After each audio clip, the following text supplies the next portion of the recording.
NXT is truly in effect and in the house on Raw tonight.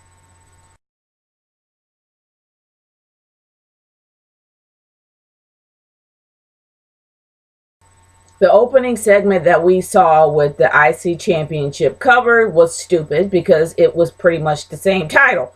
But it was nice to actually kind of have a little bit of a moment for the IC Championship, even though, of course, Stephanie had to go all heel on it. I kind of wish that it was a bit more civilized than just the usual heel talk and just actually talk about, how noble it was for Daniel Bryan to step down. But yeah, she's got to be a heel, blah, blah, blah. I really wish she wasn't a heel at that moment. Because, okay, with Triple H has always been a heel, but at least he's kind of had a bit of class about it. When he's been proven wrong, he will admit that he's proven wrong, and then he'll keep moving. But Stephanie kind of kept the whole heel thing going, and it wasn't necessary for that moment. Like, seriously, it should have just been all about the IC Championship and all about setting up the Elimination Chamber, and not about taunting the guy that actually nobly put the belt down. I don't know. I guess people are expecting, oh, she's a heel. She's got to be a heel. But there are times that even heels give credit where credit is due. And with her, she doesn't know how to turn it off. Like, ever. And that's the only problem that I have with Steph. But either or, she's a really great heel. But moving on from there, I will say this.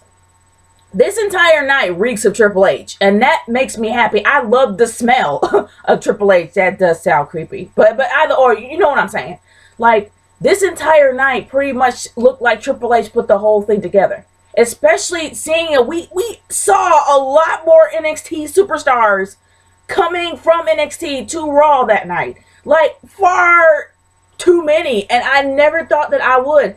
It seems to me that they're actually trying to make new superstars. That they're actually starting to think of the future. Is it possible that Vince actually did take a step back? Is it possible that he had let Paul Levesque take the reins for this? Because it's great. We saw freaking Kevin Owens, guys. Well, for those, I guess he was known as Kevin's team when he was in ROH. But correct me if I'm wrong. If I'm wrong, then leave it in the comments, whatever. But either or, we saw Kevin Owens tonight. And Kevin Owens is well known for seeing how the crowd kind of popped when he was out there. And especially going up against John Cena. His disrespect of the U.S. title was wow. That was the best heel move I have seen in a long time. But I will say this, that really did mess Kevin Owens up.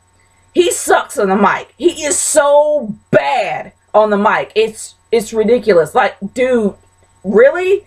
Like, we know how good you can be, but you're that bad on the mic?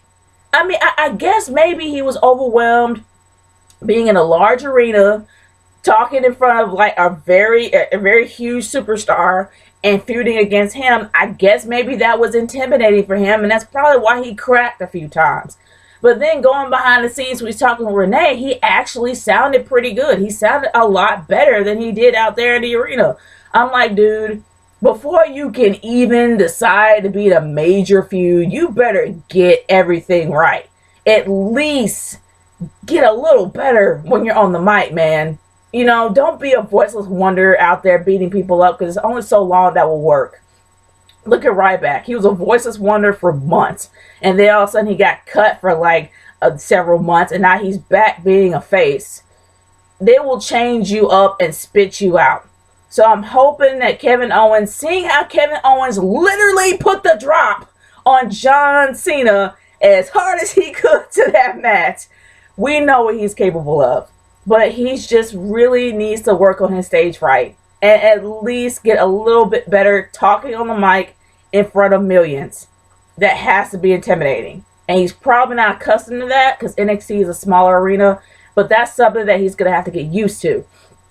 But if he's going to be in a major feud with John Cena until the Elimination Chamber towards the end of the month, yeah, you need to work on it. And not only that, Kevin Owens is actually going to be in his first pay-per-view at the end of the month against John Cena for the U.S. title.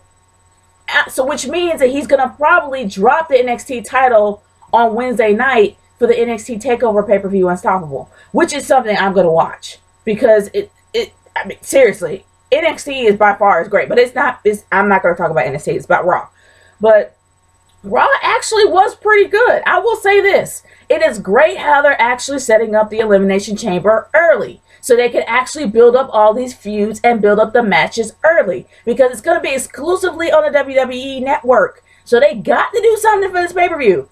And maybe this is going to be a thing if the Elimination Chamber works out. Maybe it's going to be exclusively to the network. And then maybe just have the big 4 pay-per-views as something that's going to be on cable and on satellite. Something accessed outside the network. But have all the smaller pay-per-views on the network if this works out. Which makes sense.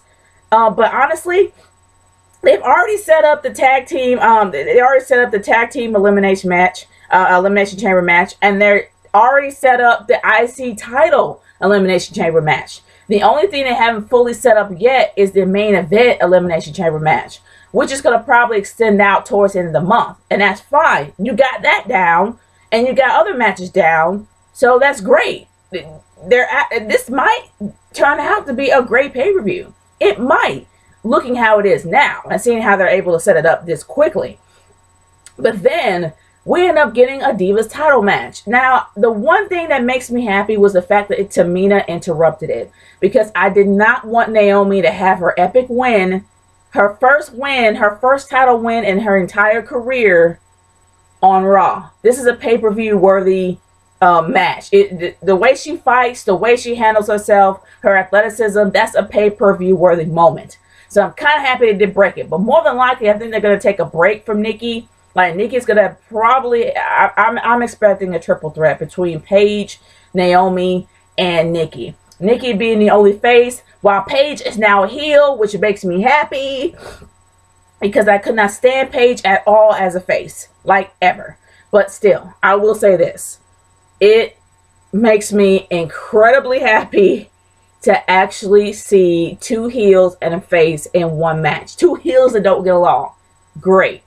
But I think that Naomi and Paige are going to start feuding. I'm fine with that. They're both athletic. One is more of a submission specialist, and the other one is more of a, I guess she's probably more of a brawler. But it will be great to actually see them match up. And I can't wait to see them on their pay-per-view together. Because they're going to tear each other apart. Tamina is going to be the odd woman out, as usual. She's either going to be someone that's going to be, working with, be it a bodyguard to someone, or, I don't know. Of course, Tamina's going to be the odd woman out, but that's how it usually is. So I guess I can kind of expect that. But I will say that it was kind of interesting to see Zack Ryder tonight. Zack Ryder actually teamed up with Fandango. Something I never thought that I would ever be able to see. But of course, Zack Ryder will lose, and he lost every match he was in. But guys, I will say this. I could care less about the main event. I could care less about the end of the night.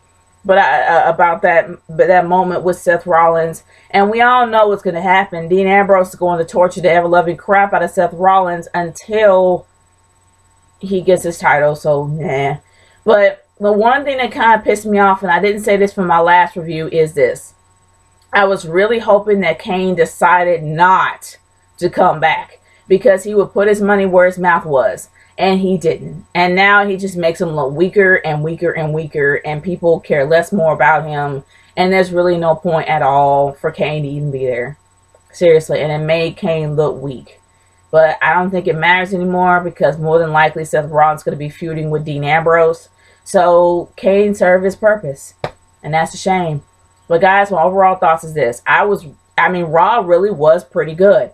And the fact that we actually saw a lot more new superstars shows me that they're actually looking towards the future. They're not depending much on John Cena. They're not depending so much on Roman Reigns. They're not depending on any kind of legend to come through and save them. They're actually looking for new superstars to take over when the old ones retire. And it's a great look at the future for me.